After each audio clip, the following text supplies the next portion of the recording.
65's on the way home. It's got the motor in it. It's a scorching 93 degrees out, so we're headed back home. We got it loaded. Ready to take this thing off and try to get it running. All we gotta do is time it up right, harmonic balancer on it, wires, put oil in it. I think that's about it. I might miss something other exhaust manifolds, but it's getting there. Hook up the fuel line to the from the fuel pump to the carburetor.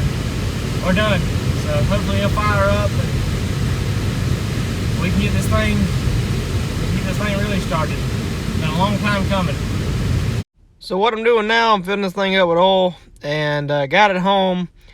Throughout this whole video, there's 3 things wrong. 1, the guy that I bought this carburetor from that's on it, he said, oh, it works fine, nothing wrong with it, just rebuilt.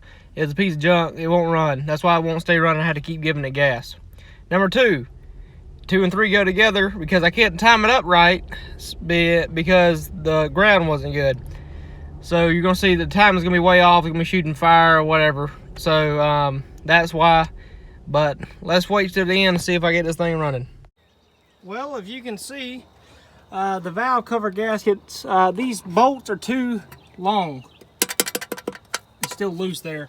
I had to put some more washers. It's creating when I fill it up with oil, just leaking.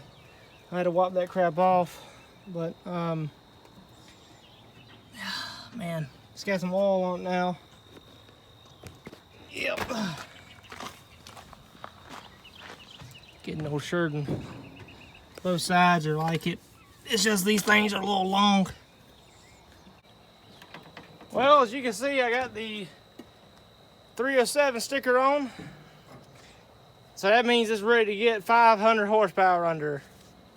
This is a little cool sticker we found, but I got it home and now I'm gonna try to put some oil in this thing. Put 5 quarts, just putting some cheap brand so we can crank her up. And I already have zinc on the cam and everything, so we ain't gotta worry about that. But the good oil I'm gonna put after we break this thing in. And so let's go ahead and get to it.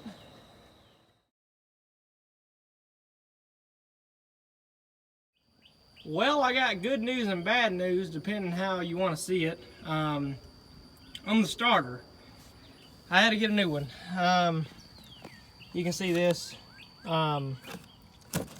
This is the one that kind of bolts to the, well, not kind of, it does, bolts to the block, and I'm hoping this will fit.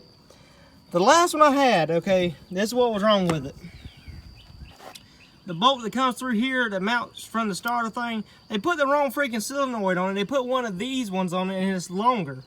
And what it did, it broke this bolt off and it bent this backwards and it was making a bad connection. It was just barely touching it. So this one bolts not to the bell housing like the other one, bolts to the actual block itself. I hope this one will work. I've also got some starter bolts. And I'm hoping this will actually work, but we're going to test it out and I'm going to go ahead and put it on. Shocking news. It didn't fit.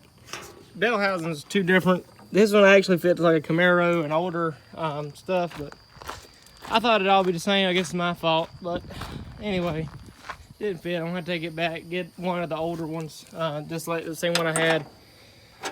Get it fixed back right. I can already tell this is going to be a longer process than I thought. Well, at least in the meantime, I fixed the clutch. You can see it here.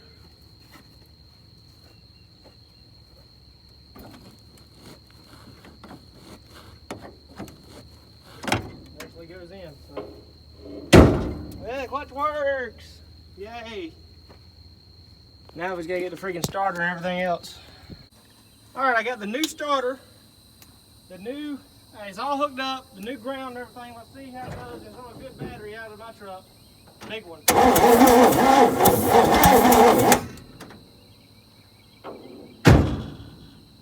I think that's good enough. Battery will last, but let's see.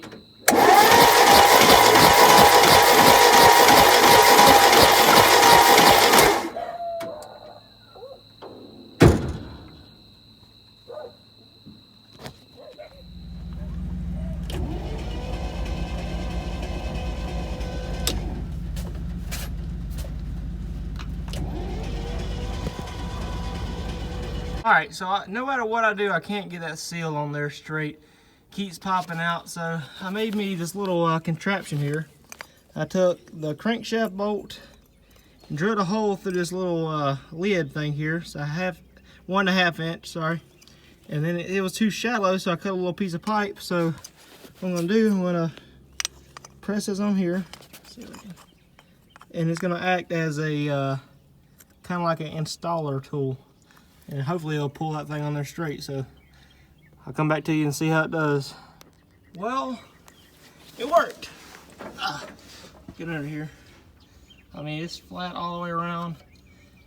I'm not sure if this thing has been invented, but I had me a nice little invention on my hands. Just basically this, just in the middle, just pulls it down in, kind of like a harmonic balancer installer. And yeah, it's flushing there now, so good thing I didn't have to drop the oil pan again. So now I'm gonna get the harmonic balancer on, so let's get to that.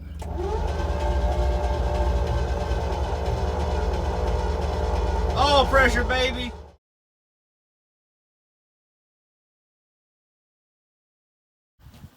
Okay, so today's the day. Right now is the time. I've got it all timed up. I got all the ignition hooked up. I'm gonna pour some in and see how it goes.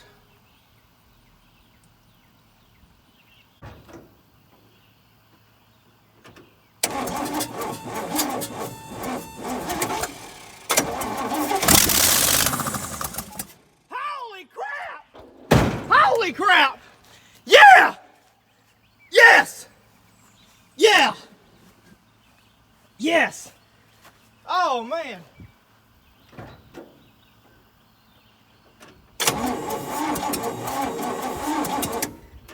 Woo! Again.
As you can see, I was real excited about running it.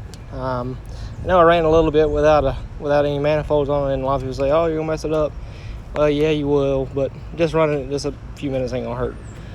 But yeah, there was real excited about getting it going, and I was real happy that all our hard work paid off. And there was a little bit of mistakes going on, but we got it fixed. Timing wasn't right, as you can see, but we fixed that. But throughout the whole thing, we made one crucial mistake that set us back.